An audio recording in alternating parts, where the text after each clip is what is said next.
Thurston County Board of County Commissioners check-in for Thursday, July 1st, 2021. 10:03 a.m. My name is Ty Menser, Chair of the Board. To my left is Vice Chair Commissioner Gary Edwards. Commissioner Carolina Mejia is joining us virtually, and County Manager Mary Chavez is here, the Clerk of the Board, Amy Davis as well. This meeting is live streamed on the Thurston County YouTube channel. And the agenda is our kind of couple of standing items that we try to get to on Thursday mornings. First being reports. Well, County Manager, sometimes you have things to add in. Anything today? I don't have any specific items. Okay, then we'll go straight to reports on external boards and commissions where the commissioners can share information they've learned or questions or decision points may be coming up. Commissioner Mejia, are you coming in and you want me to wait for you to be here, or do you want to go ahead and start by your virtually? I can start virtually. I don't have much to report than what I reported on Tuesday. And this week is a light week. And, you know, just been dealing with an array of different constituent concerns. Usually it's kind of like in the same subject. Right now, they're kind of an array of subjects. So it's been interesting just trying to do the research and trying to get the citizens the correct information and see how we can help them. Other than that, I don't have much to report unless there's specific questions about something specific.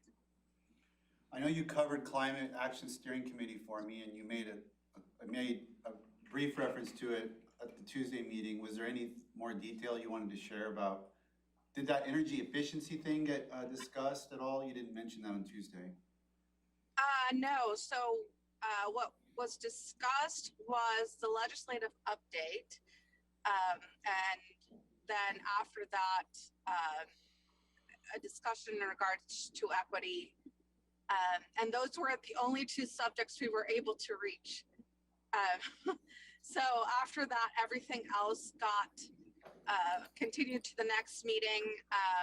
And the issue on the governance, they said they were going to make that the main agenda topic next month. That way, you know, it's not kicked down the road.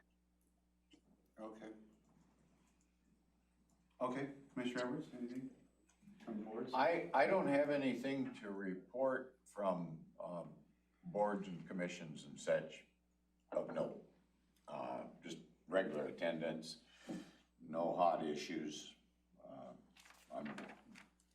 I'm ready to move on to other things if we have other discussions. I'm good, thanks. I'll just touch a couple things on my boards. Let's see. I mentioned this a little bit, but I'll restate it. The Chehalis Basin Partnership is the planning organization for the watershed plan for the Chehalis Basin. And when they passed that bill, they required counties to collect a $500 well fee and send $350 to ecology, and nobody was really sure what was going to happen to that money. Well, ecology's just been keeping it. They haven't done anything with it. It's by statute has to go toward implementation, but we didn't know if they were going to dole it out or they were going to give it back to the local, you know, groups or what. And now that the Chehalis group's grant funding is about to end, and the Chehalis Basin Partnership existed before this whole thing. And we used to fund local dollars. Kirsten Harm is kind of the staff support, and she has braided funding. So I think $30,000 of her work was funded by the partnership, all the different partners. And this is Lewis, Grace Harbor County and Thurston. So the question was, but now we're working on implementation of the watershed plan, and there was a discussion about could we ask ecology to bring that, it's about $90,000 apparently that had been collected in these $350 chunks from the Chehalis Basin. Could that $90,000 come back? And there was a big discussion about, well, is that appropriate? How much do we need? Should we be asking for all of it, or how detailed of a plan should we present? So Some of the folks were not comfortable asking ecology for that money without a really detailed sense of like, where's it gonna go? What are we gonna do with it? So staff is working up a proposal that would, that then the partnership board will then consider making this formal request to ecology, but we're not there yet. There was some opposition to it, but they kept their minds open to see kind of this fleshed out proposal. So I personally kind of supported it for this reason. I thought it was a good, if there was a ton of money sitting there, I think it would have been reasonable to say, we need a plan to show what we actually need. But it's $90,000 and the need is obvious. I mean, it's so obviously less than what we need that I didn't have a big problem just asking for all of it, frankly. I mean, somebody was like, and so given the scale of the amount of money we need and the amount of money that's there, I just said, let's ask for it. But that was my position, but enough people had concerns that we're gonna talk about later. So that was kind of interesting because there aren't that many policy related issues that get debated at the Chehalis Basin Partnership. Second thing I wanted to report was the Capitol Lake EIS was released. I asked, each jurisdiction got a physical copy if they wanted it. I requested it. So there's a big fat binder on the table in my office.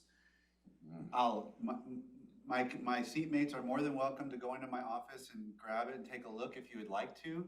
I'm on of course, the board's gonna get a presentation on this coming up, in early August, I wanna say. The work group on which I represent the county is gonna have a presentation like next week or the week after. So I'll get sort of and I haven't had a chance to dive into it yet. So I have no idea what it says, but I just want you to know it's out there. You're welcome to take a look at the binder and we'll get more to come on that. And also CPED staff is reviewing that to see if there's any potential comments for the board. Because we have 45 days 45 days of to public put period. in comment. Ty, how can you request a copy of that? I think there's one for free, and there's, basically, if you wanna have, your assistant take my binder and make a copy for yourself, I think, I've got a county copy that we got for free. And now it's ours to do with what we want. If we wanna spend the money to make our own additional copies, I think we're welcome to How do many that. pages? But the document is also available online. It's a lot of pages. Yeah, so the document is available online as well. It's so 2 phone books full. That's pretty thick. And again, just to remind everybody, that they are not providing a preferred alternative. They are analyzing in detail the 3 alternatives. They're putting this out there. They're taking 45 days of comment, and then they will work for almost another year toward an eventual preferred alternative, probably about a year from today. So don't get too excited that you're gonna get a recommendation for a preferred alternative yet. Although there should be some science and data in there that kind of points one way or the other based on whatever your particular interest is or considerations or criteria, but they're not gonna make that, they're not gonna just highlight one. Who did the study that ended up in print form? Well, it was a consultant group called, let me just grab it. I wanna say They've been working on this One for of the years. big the same consultants.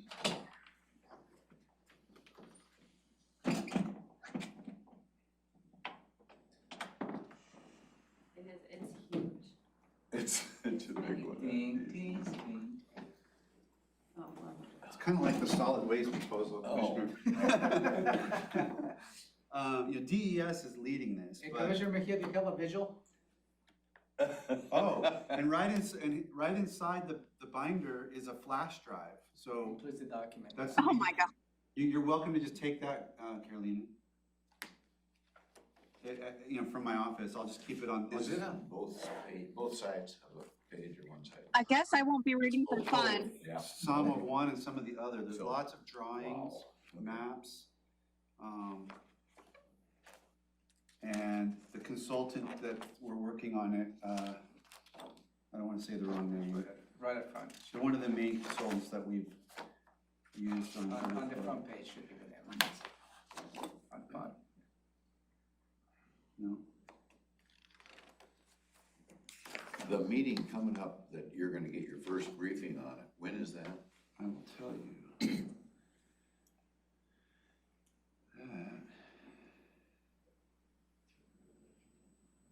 Actually, they're giving us so the meeting is actually July 12th, 1 to 3. There's What pre-briefings is that, our briefing? on the 8th and the 9th that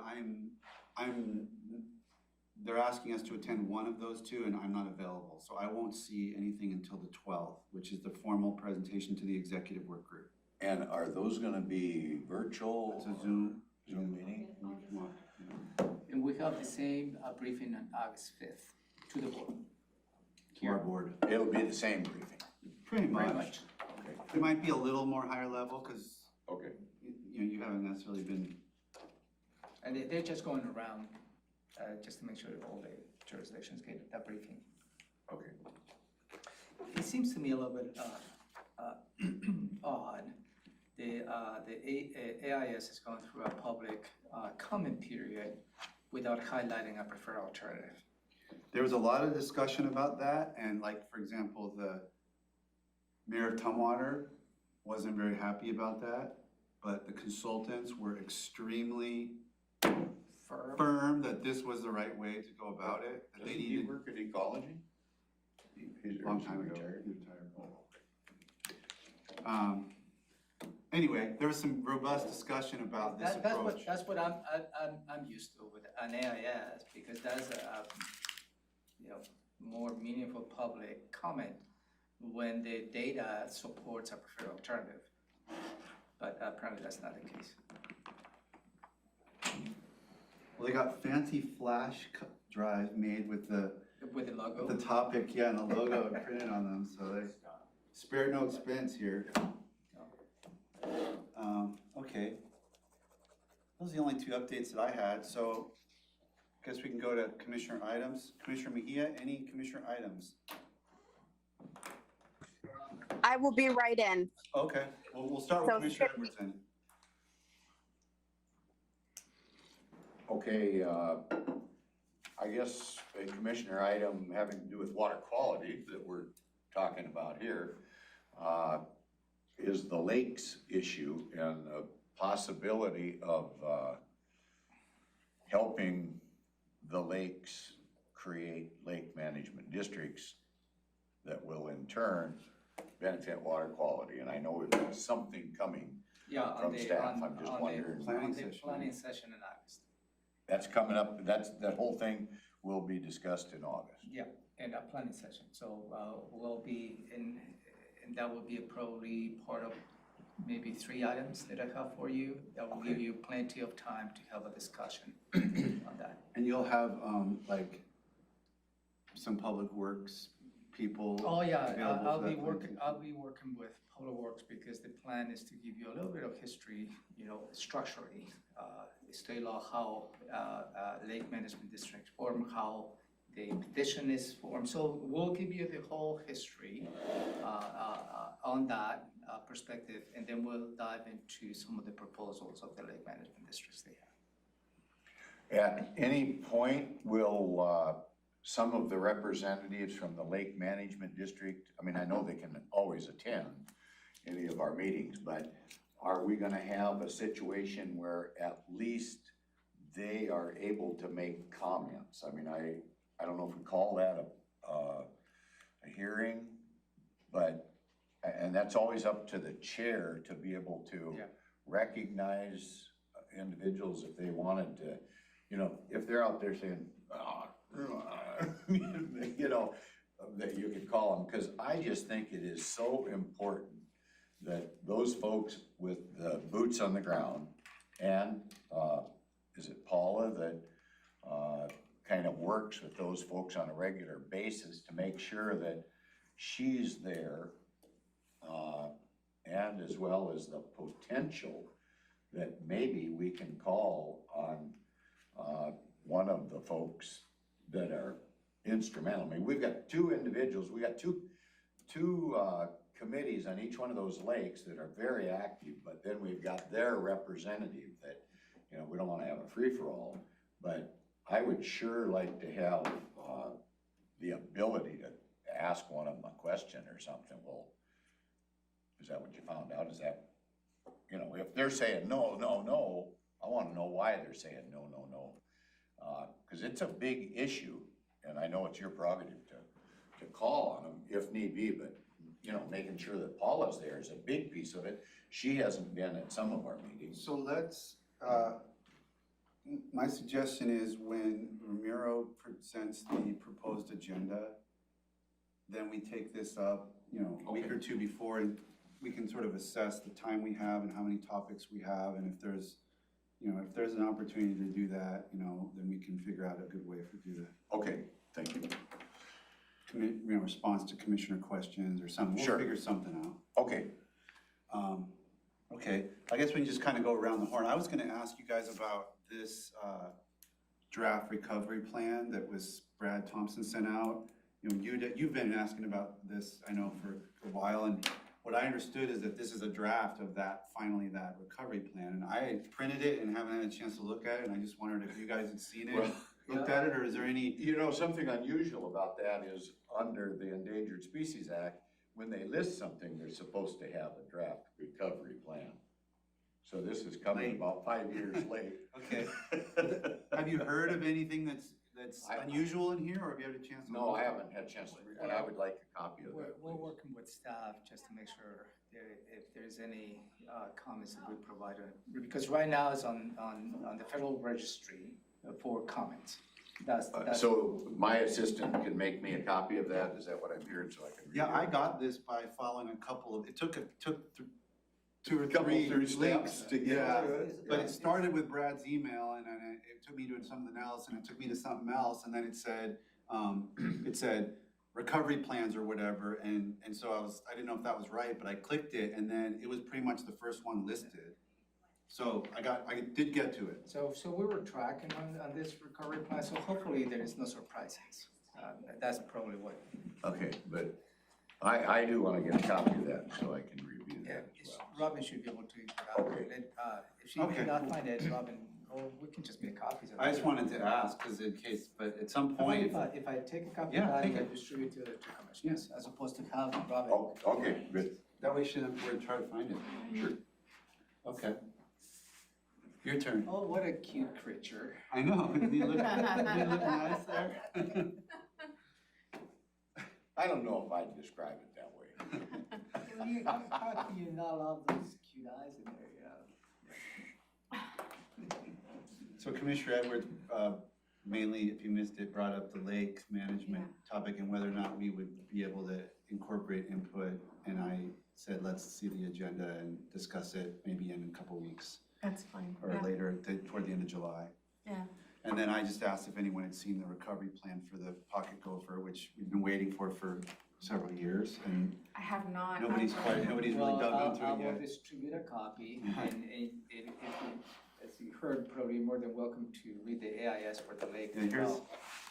Here's this thing, so that's right there, and here's the binder, and it'll be right on right on the table in my office. I guess I won't be reading for fun for a while. No, yeah, I would like to see that because that's been a long time coming and There's certainly is a lot of interest on that. So in a way, I can probably see the consultant's perspective, just to be a little more fluid in the coming period, so. Commissioner Iden? On the commissioner's items, I think Romero was gonna give kind of like an update on the racial equity. I have that for Tuesday morning, Tuesday Because we ran out of time on Tuesday. Yeah, okay, so but I that can give you an continued. update if you like. I have a draft resolution. And that draft resolution will be part of the discussion on Tuesday. I will not be expecting the board to approve that resolution. I just want to give you an update, and I will provide you with the next steps as we move forward on that. Okay. Thank you. The daycare issue, I'd like to see where the solution lies, or if they've come to a solution on that whole issue. And timing was an issue, I know, on that particular location, but just daycares in general, I think it behooves us to make it easier on people to create it's a big piece of our economic engine. So what's new on daycare? I Is the believe- impact fee and that state legislation we're talking about? I touched base with Josh before, I was out the office last week, and I believe he had a conversation with the board last Thursday morning. He did, trying to remember, No, I can give you, yeah. I can give you my perspective on that, if you like. Well, I'm just wondering where the solution is from a timely perspective, because these people are trying to get something set up for, especially as soon as possible. So there's maybe a good conversation to have, if I may. So the particular citizen was raising the issue because they have changed the use from a fitness center they're planning to use as a childcare facility. So when they operated the fitness center, they pay a traffic impact fee. And it was in the order of just about $10 per square feet. That's based on the current regulation that we have in place. So when they change the use, for childcare, there is a $17 per square foot based on the current regulation. So they were making, I believe, a logical argument as to why they have to pay the entire amount. And we concluded that it's not, it's just, if they want to move forward on this, they just have to pay the delta, meaning only the $7 or thereabouts. So, but fast forward, I can't remember the bill, but the legislature passed a new law that takes effect July 25th related to traffic impact fees. The current law, as we know right now, the board has the option to reduce the traffic impact fees for up to 80% to low income housing. And that is what you have already put in place, leading to the public hearing that is coming up next week on the traffic impact fees, when you will be reviewing the next step. So the new law allows for the same allowance to reduce the traffic impact fees for up to 80% for child care centers. But the law doesn't take place until July 25th. So that's the window, that is the gap. Okay, I'm gonna address the gap here in a minute. So there is a lot of parallel processes that we need to work with the board. I personally gonna be recommending, after the public hearing is done on the traffic impact fees, for you to consider adding a reduction of 80% of traffic impact fees for childcare center, period. Because I don't think the board can make a decision, or perhaps can make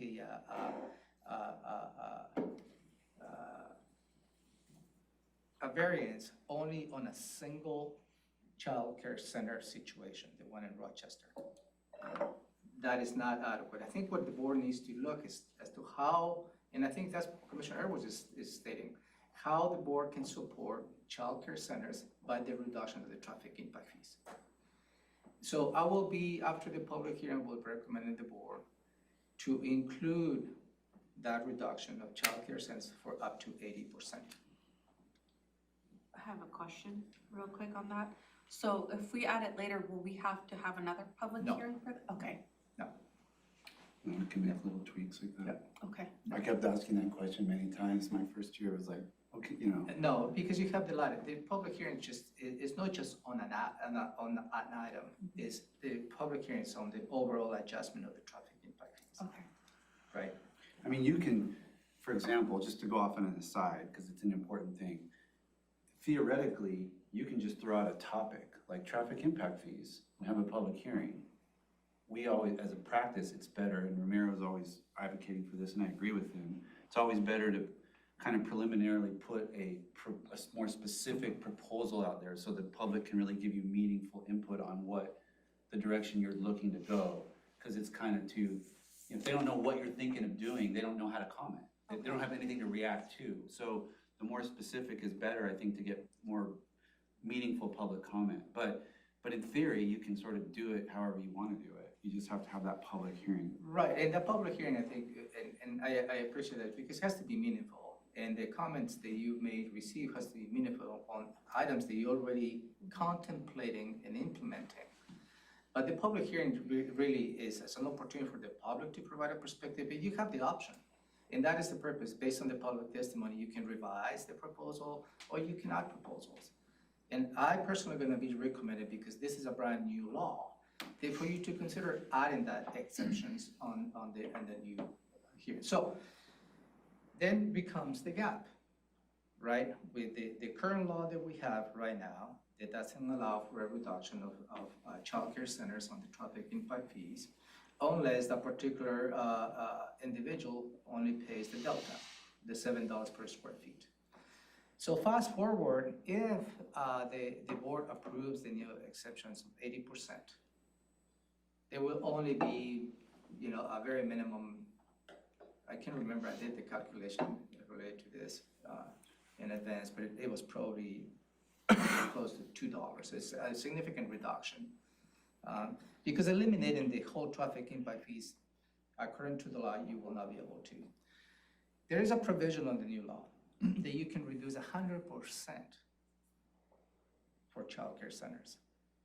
But for that to happen, those individuals who are going to be operating the childcare centers, they need to allow up to 25% of those children or those families going to be utilizing that facility, they need to qualify for a state subsidy. Like lower income families. So that's the trade-off. The board has the option that under the new law to reduce up to 80% of those fees with no strings attached. But if they want to go 100%, then the proponent, they need to justify they will be providing services for up to 25% of their capacity to families who are using subsidies from the state for childcare. But that's part of the new law. That's part of the new law. That's not the gap, that's not addressing the gap. So the gap on this particular situation, there is an opportunity, and if we're gonna be reaching out to the applicant, they can request for a deferral. They can request what? Deferral of traffic impact fees. And that deferral can take up to 18 months deferral. We have that type of allowance So already. we have worked on that, and I believe staff is gonna be informing the applicant. That's an option, so they need to provide, submit a request for a deferral of traffic impact fees. So the other lingering question. So that addresses the gap. Yeah, well, that's good. In situations like this one, and I don't know how many of them there are, but there could be others, where there's an upgrade from an existing facility. Does the 80%, I think I asked you this, but I didn't really understand the answer, because it seems like their traffic impact fee is let's just say, in this hypothetical, $7 instead of 17. How does the reduction of 100 or 80% apply to that? You were saying, I think, that it applied to the whole thing, but I don't know why that would really be true. Their impact fee is the $7.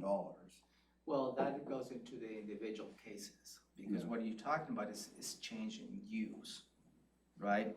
So what I'm talking about, the reduction for up to 80% is on the actual fee. So if that fee is reduced by 80%. Oh, that calculation happens first. Right, that calculation happens first, because we cannot calculate on the 80% on the individual cases, because policy has to apply for everyone. Okay, so in this theoretical, the $17 goes down to $3.40. Could be. If we adopted this policy and let's just say that, and it wasn't a 25% low income. Remember that if there is a deferral request, right, then the applicant is going to ask for a deferral, and then the new fees will apply. But the new fees will apply with the 80% reduction, and at that point we'll make the calculation on the individuals. It could be represent zero for them, because they already pay an initial impact fee of $10. Oh. Okay. It could be. I mean, I'm not saying. I'm just looking at all the different scenarios, because I really don't want to get into the conversation of the specific applicant at this point, because I believe the conversation needs to occur at a policy level from your perspective as to how you can make exercise and provide allowances of discount for childcare centers, not just for this applicant, but for everyone. No, I get it, but I'm just saying, we could have others, like when we decide whether to adopt the 80, because we don't have to, the state law doesn't say we have to do this, right? County commissioners. There's an option. It's an option for us. So if we decide to do it, we would need to know how it's gonna apply to different theoretical situations to decide if we wanna do it. And so I'm just wondering, in this situation where somebody's upgrading I'd like to, at the point in time where we're presented with this, I would like to see like a theoretical case, like, here's how it would apply on a new structure. Here's how this reduction would apply on this upgrade situation. Not necessarily the Rochester one, but any upgrade where a fee's been paid and now you're taking an existing facility and doing a higher use with it. Maybe the conversation will be in change in use. Yeah, changing use. Yeah, and then, Commissioner. I guess my concern, all of these points are good, but I think, I'm gonna try and make this really simple. I think it's just dumb that a daycare center would get hit with a $17 square foot fee, and they've got about 40 kids. Say this place was to get open, and they got 40 kids coming and going. We've got a health club that has 600 members that can come whenever they want. The daycare can come whenever they want, but generally it's in the morning and in the evening, so that might be your impact area. But these 600 members can come, and that's only $10 a square foot. Well, that goes to the schedule, and I mean, I understand your point, but I think, was it Jennifer or somebody spoke that there's like a lot of study and data that goes into how they come up with that. So, traffic impact fees Got it? are based on AM and PM peak hours. Okay. And that is why childcare centers, they have a higher fee because, as you stated, in the morning and in the afternoon is the AM and PM peak hours, and that's how they're established. On a constant 24-hour events, maybe more traffic Overall, but they it can doesn't, spread it out. but it doesn't contribute to congestion. Okay, well, I'm People still, won't go to the gym during rush Right, hour. so that's They gotta pick up their the key of the kids. traffic impact fees is addressing congestions by a use. okay, but I still think that it's flawed. And the reason it's flawed, some parents go to work at 6 o'clock in the morning. Some go to work at 9 o'clock in the morning. Maybe some go to work at noon, I don't know. And I don't think they know completely on these studies. I think it's such a varied amount. I think the study would mean something if this is for Boeing workers and it's near a Boeing plant and everybody goes to work at 8 o'clock in the morning and drops their kids off. I think there's quite a big window of adjustment on both ends of the spectrum. And that variation exists because of when parents are gonna leave for work, for an example, and when they get home, considering traffic differences and all that. So some might be coming back from work at say 2 o'clock in the afternoon, they pick up their kids, but some might not get through traffic because they are in high traffic times. So I just think that it's not realistic that we would have that much of a disparity. And I wanna know what it would take for us to change the rate and put our own stamp on it, if you will, rather than just take some generic study that was done in Washington, DC, or wherever it was, or next to a Boeing plant. And I wanna I wanna adjust the daycare. If we're gonna try to help people with daycare and make it easier for people, we gotta do everything we can, and that means change the rates. Well, but I don't think, Schedule. I disagree because the state has taken leadership on this and said, and given us this ability to drop them by 80% or 100% if they'll dedicate some spots to low income. That's accomplishing exactly what you're trying to accomplish. It's saying, you know, we don't need to change the rate because we can basically change it by this 80 to 100% discount. And I will probably, caution the board is making decisions that may become capricious and arbitrary without having that backup information. Whether the studies, AM and PM peak hours, whether that satisfies your perspective, and I cannot attest to the fact. But, the board, when considers policy, there is a reason why those studies are put in place, to have a more broad perspective and broad policy making. Because when you start picking and choosing specific rates, and you said, the study tells you, just for talking purposes, $15, and say, no, I want $2. On what basis? On what basis you're weighing your decision? I guess if I had to make that argument, I would say that on the basis of doing everything we can possibly do to make daycare easier. That's the basis. And the reduction of 80% and up to 100%, that is the policy Yeah, option 'cause that you have. I mean, there's dozens and dozens and dozens of categories on that schedule. Yes, there is, yeah. And they've chosen to make this special exception for daycare, recognizing exactly what you're saying. And I get what you're saying. I mean, I gave you that example that I confronted on the mini storage. Sure. And that was one where it was not that there was a miscalculation, it was one that it just didn't have a category. So they put it into the next closest category, and to me, it just didn't make any sense, it was silly. Right. So, and also.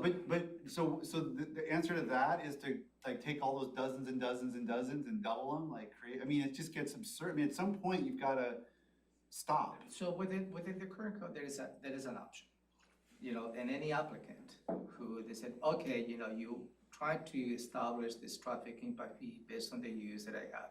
Yet I don't believe my particular development will generate that much traffic. There is an option for those applicants to develop what we call a traffic impact analysis.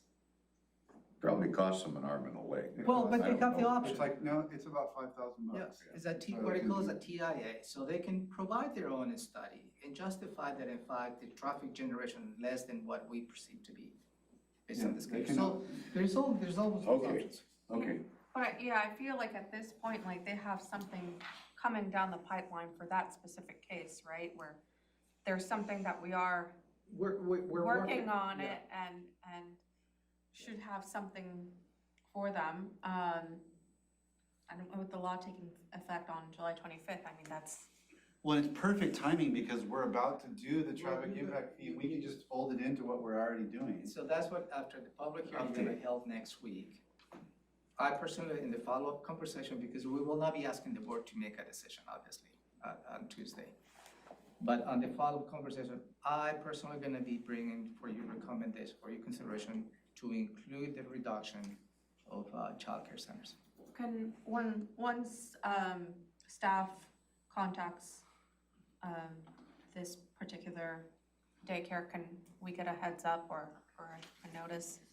Just that they've been contacted and let know that Yeah, well, they have options. Okay, my turn, I guess. I was gonna just ask for the board, that we got this letter from the sheriff's office related to their records management system, and I didn't, we're working on these, I kinda wanted to hear staff perspective on this because we're upgrading all kinds of software systems, and I wondered, I didn't remember discussing the sheriff's system, and so how big of a crisis is it, and can we fold it into what we're doing with these bonds and all that? Help me, give me a couple, some time, because I have already scheduled a meeting between Dennis Osorio and Robin to go through the specifics of that letter. So give me some time, and I will bring that back with additional perspective. Okay, sounds good. maybe I can just follow up on that. Sure. There was some mention somewhere along the line of cameras, of the sheriff purchasing body cameras. I don't know. That's not part of that letter. It's not part of it, but I'm wondering if we're talking about a systems upgrade that has to do with records management, if that in fact is something that's being proposed or looked at for all the reasons the national news has had over the past year, is that something that we could incorporate in rather than let's just fix this now and 6 months down the road, well, now we gotta figure out something to do. I believe the sheriff's office is submitting a request for the 2022-23 budget. Okay, but still, can we think ahead a little bit and make sure that we've got something in place, that we don't have to go buy a brand new system to manage all that information, So the- because there's a lot of information that goes along with cameras. So you understand the cameras, the initial investment is just the lease cost, because purchasing the equipment is, you know, and, but I don't think the operations aspects of the camera is a third party. That's my It understanding. is? I think it's a third party because the third party manages all that system in terms of public records, redacting, and everything else. So I don't think the sheriff's office is arguing or requesting that we, the county, manages that. It's a third party. It's already a system out there that can manage all the Okay, cameras.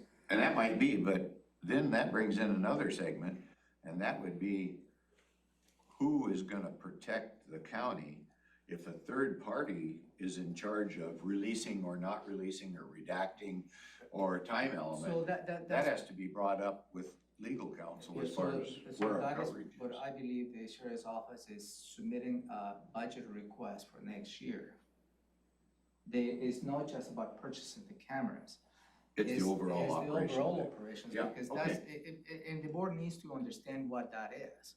Yeah, Because because I think it's gonna be a lot. because the initial investment of purchasing the equipment and the scheme of things may not be that What is expensive. did the law actually, I mean, the sheriff actually just sent me a list of legislative changes that from his perspective and stuff, but did the law actually require body cams in some form? I or- don't think it was in this past legislation. I didn't hear that. I didn't find that a requirement, but I think the sheriff's office, which I know there's a call, like there's people asking I think for, the sheriff's office would like to be proactive, and I Mhm. think there's something the board should consider, sure. honestly. Yeah, no, for sure. I just wanted to know if it was But now a when mandate. you consider, it's like, you know, purchasing a car, you know, we need to make sure that if you purchase a car that requires a premium gas, you have the money to buy a premium gas Yeah. for the foreseeable future, right? So it's the same Sure thing, it's thing. just, you know, making sure that you have the global perspective of that, so. But I believe the sheriff's office is submitting a request, as they should. Okay. Back to you. I don't have any commissioner items at this point. Commissioner Edwards. Okay. Are we gonna get into any discussions on these allegations of this new letter from Mr. Pettit? Are we prepared to at least discuss it? I don't, He's threatening litigation on those, on the. well, but he's specifically saying this isn't litigation, this is just part of the process of Well, moving in the next sentence, he said he's filing this week. Is that litigation or? Well, he's There's a filing. thing about filing in Superior Court later this week is what I. So, and I okay. think at that point, the county will have to respond. Okay. How about this? This is a simple one. Down on Old 99 near Tenino, there's some, road safety barriers that apparently there was a washout on the hill. You mean where they've got the temporary signal? Yeah, and that's been there, I don't know, 6 months or something, I suppose. What's the plan for that? Cause We need, we're currently under design as to how we're gonna be rebuilding the slope.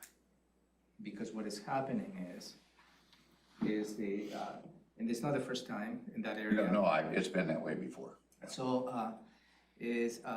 finding a way as to how we're gonna be reestablishing the slope. Can I go to the drawing board? Sure. Thank you. It's been a long time.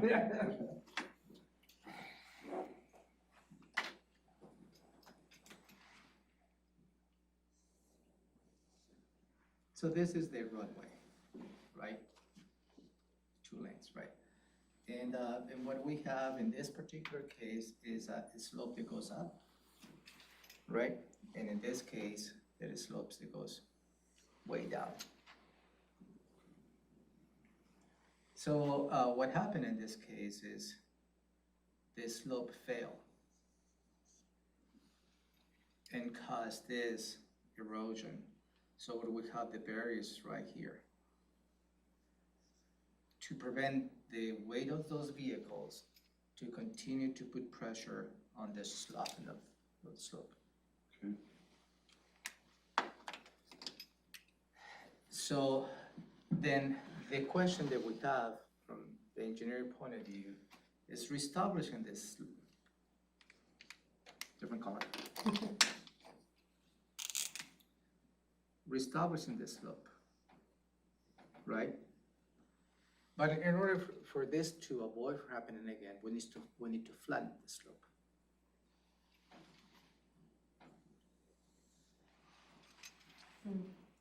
Or we can build somewhat of a small retaining wall. To keep the soil from shifting. Or armoring all this slope with, there's many different ways. There's armoring rods or whatever, it's a structural armoring that we need to do. That's where we are right now. So it's not a maintenance project that we can just go and put dirt and establish the slope. Right, so what's the time frame? What citizens are wondering what's being done? We're designing it, so I don't know the timing, because depending on the I think a contract was awarded and construction will begin in July. oh, there you go, I'm off on that one. Thank you, but see, I knew it was simple, but I was glad to have your drawing. Please give me the opportunity. Come on, Ray, you just wanted to draw, he knew. So thank you, I was not tracking on the time, but I know that's the fix is more than just throwing. Okay, Did I answer your question? yes, sir, you did, and Amy did. Amy solved that problem. I do have another issue, if I have a minute, Okay, and that is the Maple Lane issue. that was gonna be on my list too. Oh, okay, so I'll let that be your question, so I No, know. go ahead, I got don't another one get there too. for it. Okay. So, what's going on? Commissioner Mejia may not know the background. Yeah, but- I did send you an email on the decision of the hearing examiners. The hearing examiners have agreed to allow the Washington State to build, I believe, a new extension of the facility to include 16 new beds. So 16? I believe that is the, That was more than that. Yeah, I did too for some reason. I thought it was gonna be like a facility. hold on, let me, What's the Maple Lane issue? Is that the women's correctional facility? Well, it used to be a juvenile detention, and it's been several different things over the last few years that it's closed down. It's kind of shuttered, and so when the state went through its thing about closing Western State Yeah. and going to more community-based facilities, they've got a committee out looking for appropriate locations for these community bases. Well, they figured, oh, well, here's Maple Lane, it's state-owned, we don't, aren't using it for anything. So they came to us, they'd gotten it on the docket. So it was on the, when I joined the board in 2019, it was on the docket.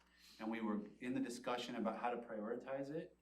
And I didn't know anything about it. It sounded like it was kind of halfway through and it was already a facility. It's like I didn't know the context. So the board went ahead and kept it on the docket.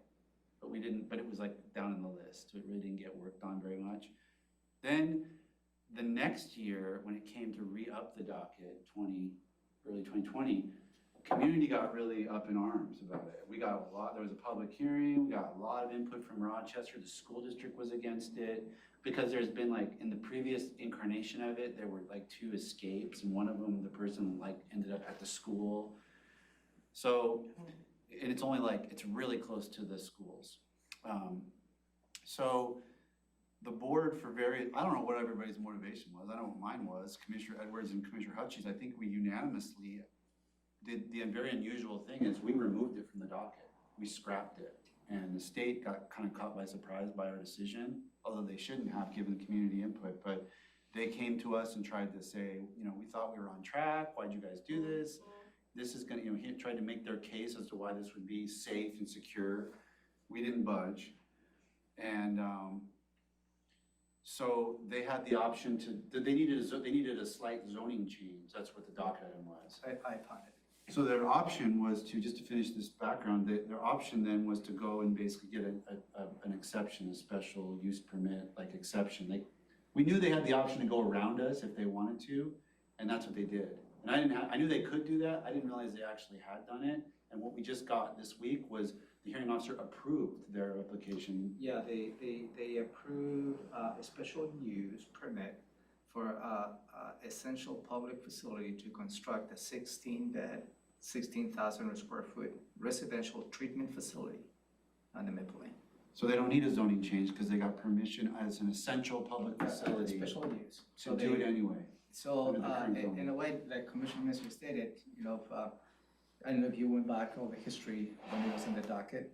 Yeah, I did. He just covered that. And in fact, to the point of, we had an agreement to cooperate with them because they're gonna be paying the county to do that. So at that point, you know, we started working with them maybe 4 years ago on the docket and item. Then the legislature didn't approve the funding. So everything idled until you. When I came on the board, everything was kind of idle. Yeah. It was on there as a placeholder in case this money came through, and so we just kind of rubber stamped it. We didn't even really talk about it in 2019. Right, But by 2020, it had generated community because at that interest. point, the legislature already allocated funding for this project. And now it's gonna move. And then moved up, and that's how this conversation occurred. The board made the decision to take that out, a lot of public testimony on that. 63 comments against and 3 in favor or So- something, including the superintendent of the Rochester School District weighing in. I mean, a lot of heavy hitters in that community came forward and said, don't do this. So they exercised their right to go through a process to request for a special use permit. And the special use permit at this point goes through the hearing examiners. And the hearing examiners approved their request. And I guess there's subsections, I don't know the law very well, but there's subsections that they can use to get there, and they use the essential public facility piece. It's kind of like, it's almost like eminent domain or something. It's like, you know, there's a public, you know, the government, the public needs this to happen, and so it can kind of override our local zoning. And they've said, according to the hearing examiner, they've increased safety and there's not gonna be people escaping and landing in the middle of the school like has happened in the past. And they've met all the different criteria. So what was your question gonna be about, just kind of where it stands? Mhm. Yeah, so I don't know what happens next.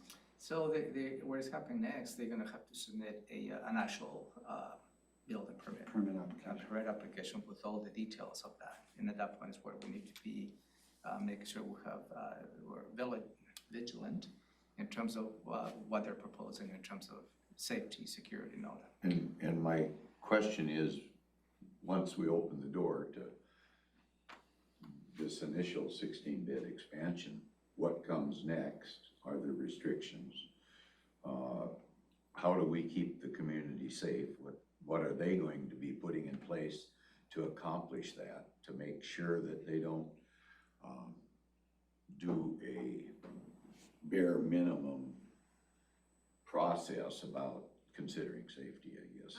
I agree with Commissioner Edwards on that because, I mean, right now, is it gonna be 16 bed and then, you know, is it gonna be It's like a our big- It's a big facility. is it gonna be like our overcrowded How jail and many- then they're just gonna, like, you know, have way more in there and, The special use permit the hearing examiner is granted, as I understanding is for dog walks. Yeah, but how many square feet did you say? 16,000. 16,000? Okay, I thought you said 60, I was like, whoa. No, 16,000, which is, you know, is adequate because the 16 beds and the. If I had to support. guess, watching other issues like this evolve over the many years I've been around, they'll do a pretty good job and there won't be any escapes and everything will go pretty good. But then when they go for 200 beds or whatever. But they're that's going- different, that's different because they will not be going with a special use permit option if it's larger than what they. Oh, no, I mean, they might redo the whole thing as an essential facility. That's where they have an opening, to override anything we do. And for a hearings examiner to review that, and if that doesn't work, they can go to court, all that kind of stuff.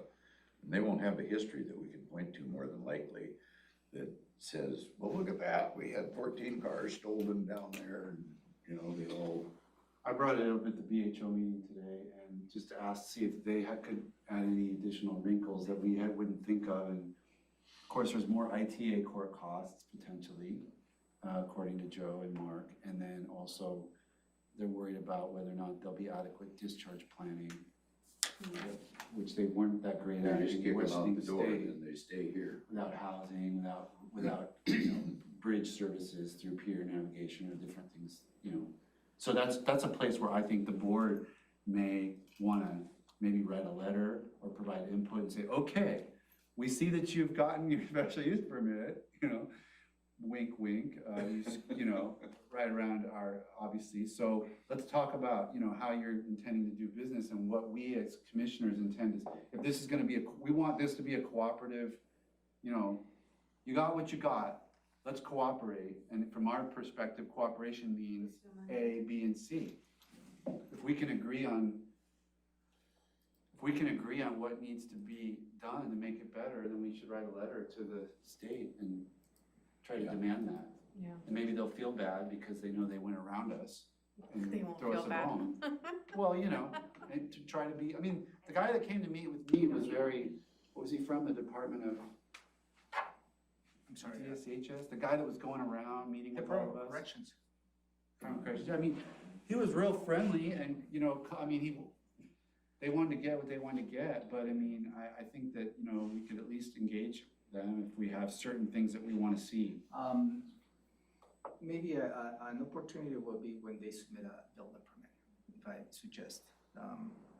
And then at that point, we'll. But I guess, and I understand what you're saying, but I think my concerns are gonna be not so much about the buildings permit. It's gonna be about their operational, it's gonna be about, I'd like to demand that they do a better job than what they've done in the past in creating peer navigation and reentry services. Whatever it's called in that field. In the criminal world, it's reentry. But that stuff that Mark was talking about, having special staffing there to help these folks reintegrate or get relocated and get housing and get connected to the outpatient. And who gets preferential treatment for placement and stuff too is a big piece of that, because we wouldn't wanna take our folks in need that are from here and send them to Snohomish County. We wanna make sure that local people. Based on what I'm hearing in the letter that you're suggesting, Commissioner, will that be better coming from the BHO? Because that's what I'm hearing is more of behavioral health. They could help us write it. Again, this is kind of probably somewhat premature. I'm just kind of throwing this out there for the future. We need to probably know more about the timing and everything. And But eventually, I think we're gonna get to a point where the Board of County Commissioners will wanna weigh in. And the I BHO, totally they don't agree. wanna poke a hornet's nest and start being scrutinized unnecessarily and different things, cause they're working with those folks now, Yeah, that's right. so.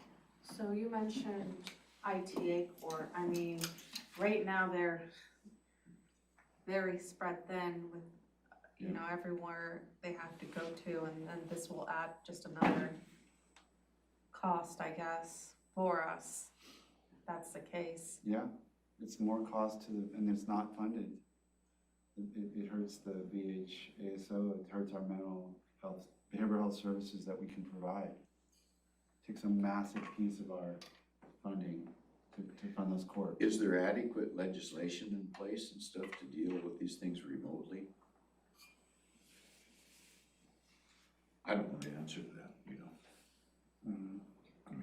I don't know, I know for ITA, like when they have trials, they have to be brought in.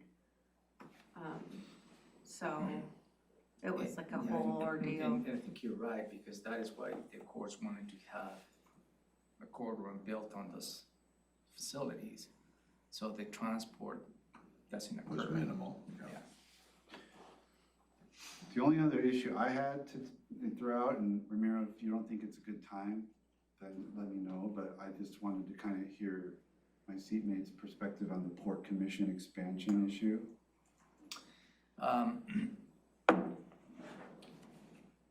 I have a question on that. May not be today, because the board has, the Port Commission has not taken a formal action. So they're deciding to go ahead, if I got this right, they're deciding to go ahead, or they haven't decided yet, they haven't voted on it. They But haven't they passed a want- resolution. But they To show their want intent, to expand basically before the census results come in. They don't need the census results. Oh, they don't need it, so they're not like We're us. bound by census, they're not. Okay, Yeah, so, thank you. So, the Port Commissioners, I believe in a 2-to-1 vote, decided to move forward to pass a legislation and ordinance to put this proposal in front of the voters this November, to ask the voters to approve a 5 Port Commissioner representation. That's the gist of it. So, the 5 commissioner representation right now, all the Board of County Commissioners districts boundaries, as well as the Port of Olympia Commissioners boundaries, as well as the PUD boundaries, are all aligned. All We use the same the same districts. districts. So I provided I gave a presentation to the Port of Olympia Commission over a month ago, just 2 weeks ago, to the PUD Commission, related to the redistricting based on the census that we need to adjust, as I mentioned to you. So the result of that conversation came from the Port of Olympia Commission. They want to explore the 5 commission option. So there's 2 different separate processes. So for me, it's a little bit of a, it's just too rush, from my perspective. I think hopefully creates an opportunity. I was hoping when we reach 300,000 population, we can have a joint effort related to a 5 commission representation. So I see a little bit of a risk with that. And this is just, what I have stated. Assuming this ballot measure fails this November in front of the voters, one thing. Because there's not enough information about it. Because or I whatever. think it's gonna, and it's just it's just gonna appear on a ballot, this option. So I give you my perspective on the 2 tracks, okay?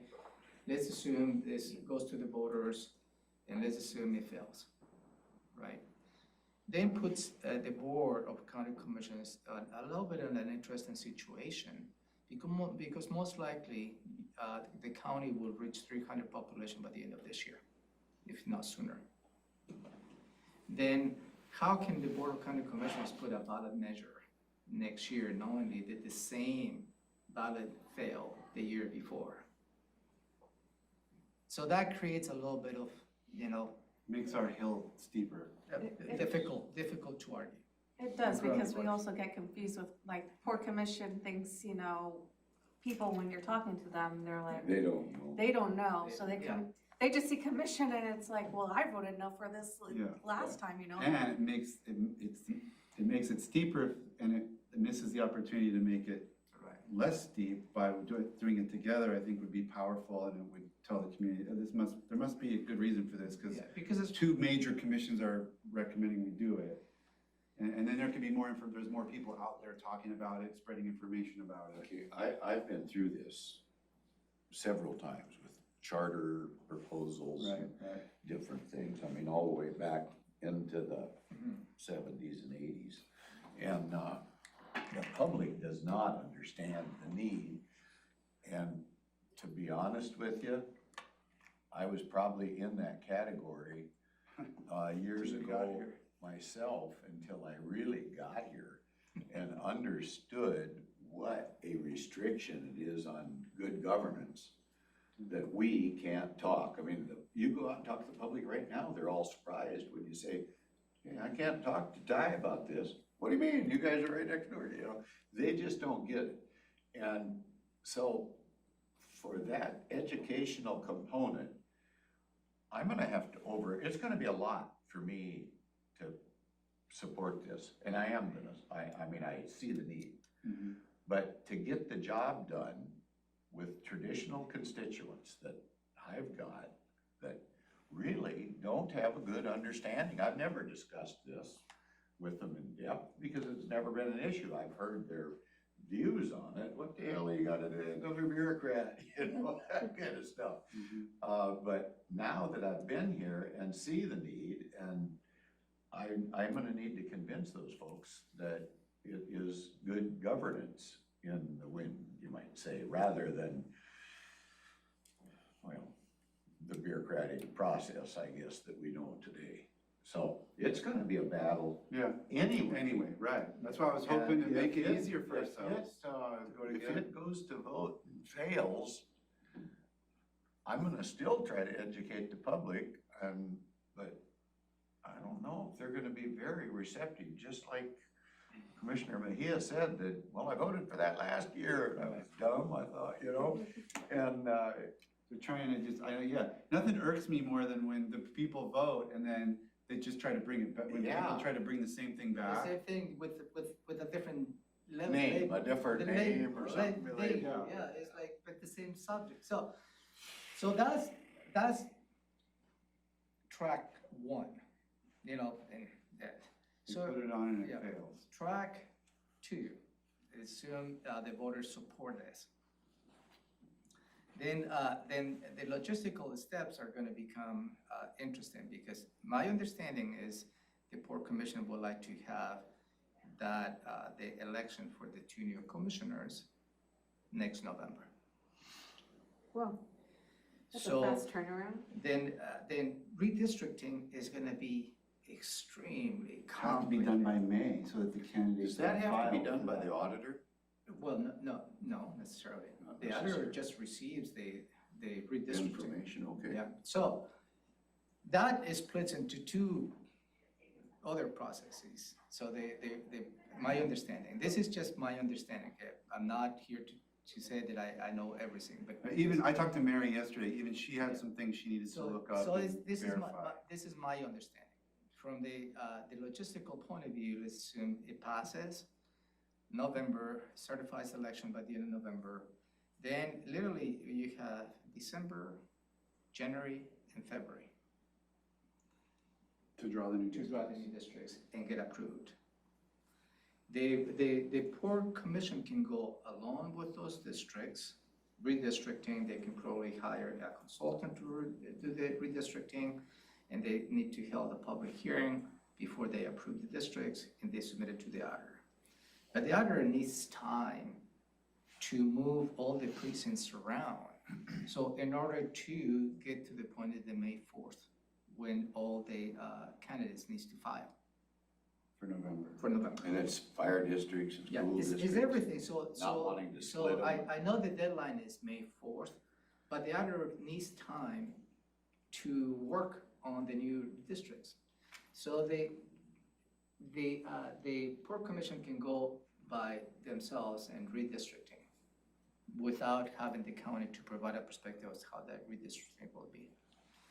Working with the auditor may be an opportunity, and that we can suggest to the Port Commissioners and the resolution or ordinance to have a cooperative conversation with the Board of County Commissioners on how the district will be drawn.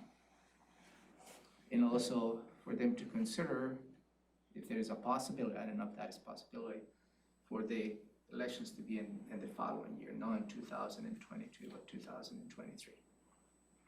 To put more time into. Two more the drawing. time on the, because that is gonna be essential. And if that is a possibility, then the Board of County Commissioners, by being already actively working with the port commissions, since they have been approved by the voters, then you may consider having this measure next November. And going back to track one, what I think that we could think, something we could think about, if they're gonna put this on November ballot, we could pass a resolution of intent saying that when we get to 300,000, it is our intent to pursue this. That way, it would help, we wouldn't actually be on the ballot, but it would help the port message that there is support for this across both the Port Commission and the County Commission, and it would maybe give them a boost to the public. The same boost I'm looking for, not quite as powerful as it actually being on the ballot, but it would at least allow them to say that both boards see the value in this. Both boards think this is good governance. Both boards are gonna get there. The county just has to wait, but it would be something that is gonna be consistent across both. I have my hesitance towards that because, I mean, I feel like they're pretty much doing this in a very siloed approach where, I mean, they really haven't asked us for any input or any support or any help or, so we're, going out on the limb, sticking our neck out and saying, oh, yes, do this, but they haven't given us any kind of. And if it doesn't pass, it's twice as bad for us to For come us. back. I have yeah. provided perspective to the executive director, and she has been, she did a nice job in representing the perspective that I just outlined to you. Okay. So I do believe the executive director did a nice job in representing that perspective. But still, there's a desire to move. Is there, oh, right. Oh, no, my question was gonna be like in their redistricting, right? How is that going to fit us? Because I know that they have to live within their own districts too, same as us, and that's kind of like how I ended up with a little piece in on West Olympia was because of Commissioner used to live there when they redistricted.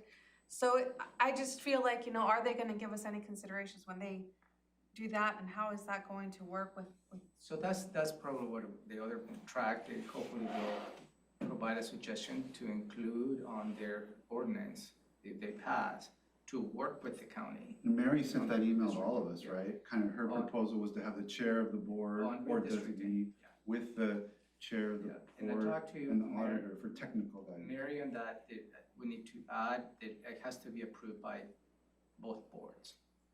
Right. Really, that brings a little bit of We all sense. agree, but, because I'm not, that's what I told Joe Downing, the port commissioner, I said, well, I didn't get into him so much about I mainly just said, look, if we gotta work, if you're doing this, we're gonna work together, because I can't stop you, it's your prerogative, but we need to work together in the districts. He emphatically agreed with me that we don't want two different sets of districts from the commission and the two commissions. That would be. And so he agreed with me, at least verbally, that we would need to work together so that we're comfortable with the districts that they're gonna adopt, and that we would be comfortable adopting those districts if we went the same route. Is there any chance that